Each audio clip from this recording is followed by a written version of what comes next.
of government, we must guard against the acquisition of unwarranted influence, whether sought or unsought, by the military-industrial complex. In Dallas, Texas, 3 shots were fired at President Kennedy's motorcade in downtown Dallas. The first reports say that President Kennedy has been seriously wounded by this shooting. It is a big idea, a new world order.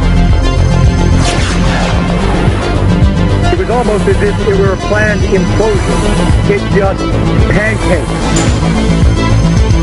Either you are with us, or you are with the terrorists.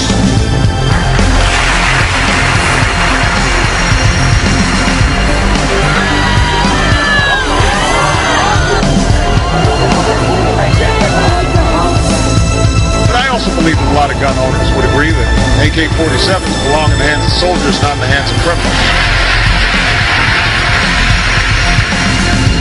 Guns will be taken. No one will be able to be armed. We have to take all weapons. For many of the police and guard troops, it is an uncomfortable job to do this in an American city. Global governance at last. Is it one world? The central bankers in charge. But aren't we all just living and dying for what the central banks do? As for me, give me liberty or give me death! The answer to 1984 is 1776. Welcome to the InfoWars Nightly News. I'm David Knight, and it's Thursday, January the 9th, 2014, and here are our top stories. Tonight, the Pentagon admits to stockpiling potassium iodide due to Fukushima. A Ford exec promises not to share the data they collect on you. And we sit down with a concerned West Coaster who has kept a close eye on Plumegate. All this and more on the InfoWars Nightly News.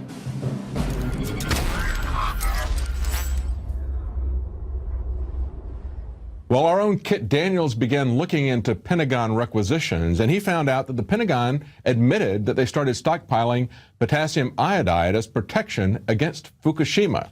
This is what he found. He said a federal bid notice revealed that a Pentagon agency began stockpiling potassium iodide in 2012 due to its concerns over Fukushima nuclear crisis, shedding light on why the Department of Health and Human Services is now ordering 14 million doses of iodide.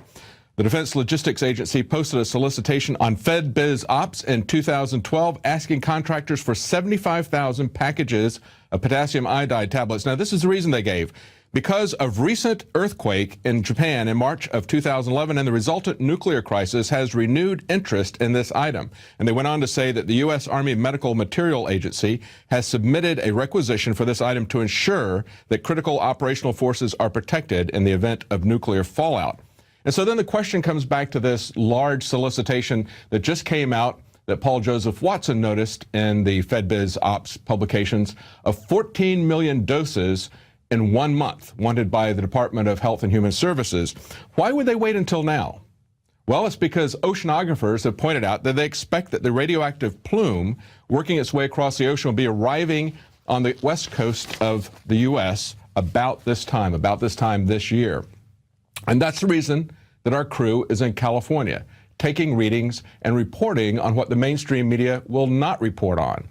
And yet, Arianna Huffington thinks that the elite are not getting their message out. She's worried that Bill Gates and others just aren't able to communicate what they want to communicate with you. So she is going to court the global elite in an effort to undermine alternative media. This is from a story by Kurt Nimmo. And he says that this new site that she's creating, this new news organization, will exploit unpaid citizen journalists who will serve as bunting on a stage. That's a great phrase, kind of like window dressing. Dominated by the likes of former British Prime Minister Tony Blair, Microsoft's Bill Gates, and Google's Eric Schmidt.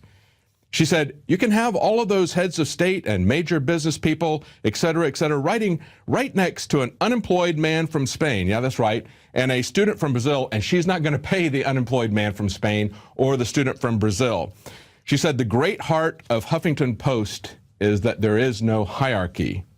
I wonder if she could say that with a straight face. There's not really going to be any hierarchy, and yet you have people like Bill Gates and Tony Blair that are going to be writing articles there. Of course, they don't need to be paid, but they've already got plenty of mouthpieces in the mainstream media, but they're looking to try to rebrand themselves. They want to pretend that they're the new alternative media because, quite frankly, the old media is losing its credibility at a rapidly increasing pace. Look at this story that came out. Now, if you remember a couple of weeks ago on CBS 60 Minutes, John Miller, a reporter there, interviewed, in a puff piece, he interviewed Keith Alexander from the NSA, and he asked him one softball question after the other, never followed up on anything, and everybody criticized him for that, especially since John Miller had been working for law enforcement before he went to CBS, and everybody suspected that he was going to be going back to work for law enforcement at the New York Police Department shortly thereafter, which he subsequently did.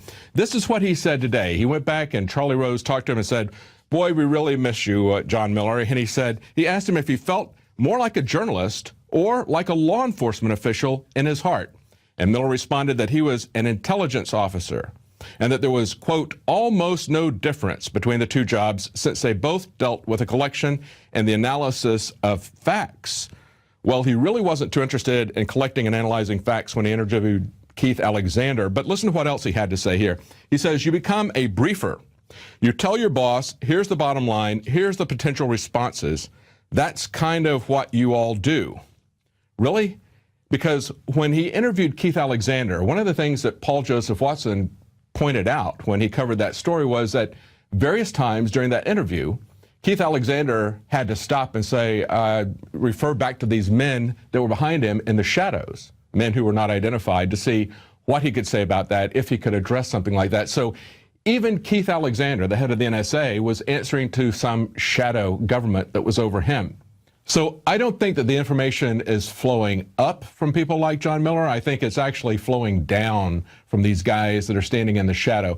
John Miller is there just to manufacture consent. And these people at the bottom are there just to collect data.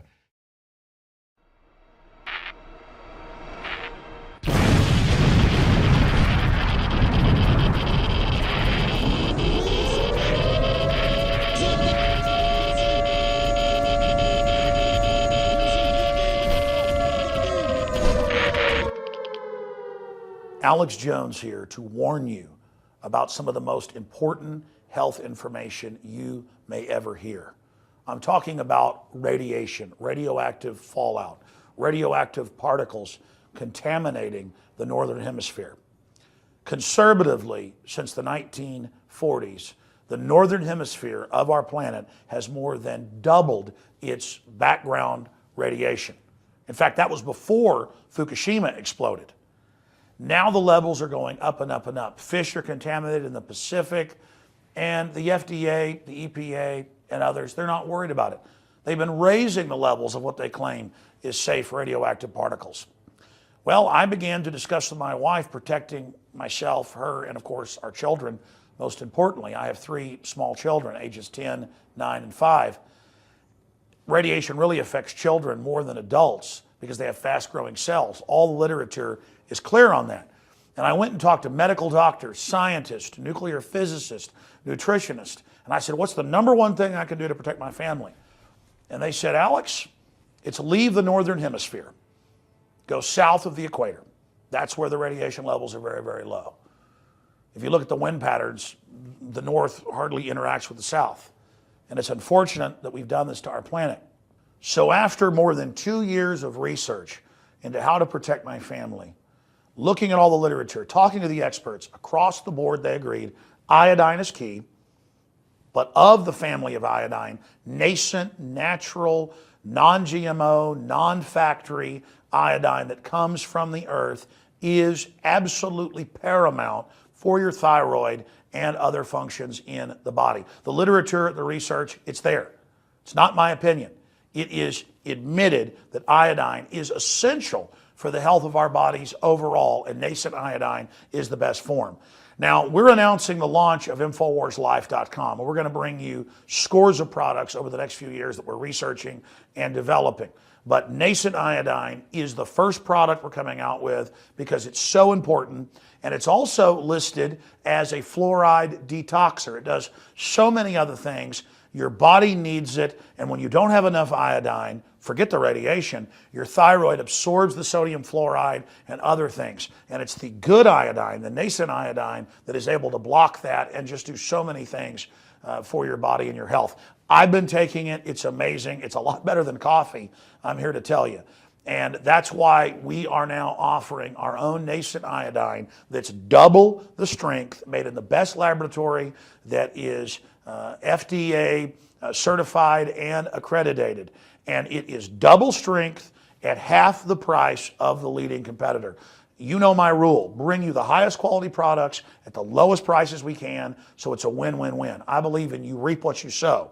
So not only will you get the best deal on nascent iodine at InfoWarsLife.com for your general health and also for any type of emergencies or disasters, you will also be getting a great deal and supporting the InfoWar and our news operation, promoting the cure for tyranny, the First Amendment, promoting liberty and a rediscovery of the Bill of Rights and Constitution and true Americana that's made this nation so great. So please join me in being among the first to visit InfoWarsLife.com. We've got discounts if you buy the nascent iodine in bulk. I challenge you to try to find a better deal. We have the best deal out there and the best quality. In closing, here is probably the most important point. You don't just take nascent iodine when disaster strikes, when there's some new giant disaster.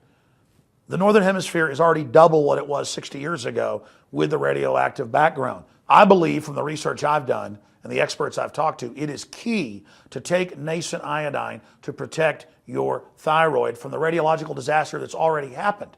And unfortunately, future disasters that will happen. That's why it's important to fill your thyroid up now with the healthy nascent iodine so that the sodium fluoride, the radioactive isotopes, and the rest of it can't get in. That's the key. This is something that across the board has been shown in study after study to be an absolutely essential nutrient in the body. Until a few decades ago, the government put it in the salt because they knew you needed it. But then they took that out, that's good for the thyroid, and put the sodium fluoride in that's bad for it. Talk about eugenics, talk about soft kill, talk about an invisible weapon in the water supply. This stuff is on record as a detoxifier for the fluoride they're adding to our water. Nascent iodine and InfoWars Life Survival Shield in double strength at half the cost of the leading competitors. Please visit InfoWarsLife.com today.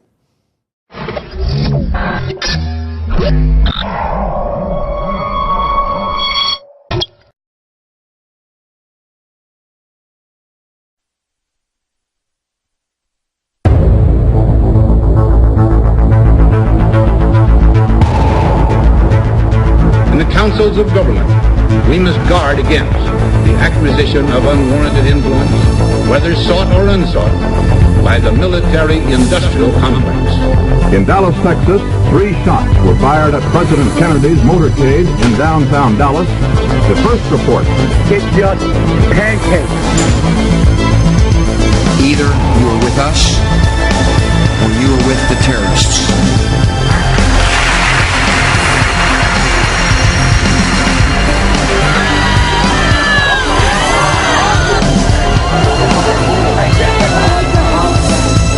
I also believe that a lot of gun owners would agree that AK-47s belong in the hands of soldiers, not in the hands of criminals.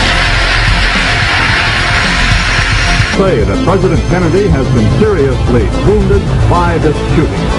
It is a big idea, a new world order.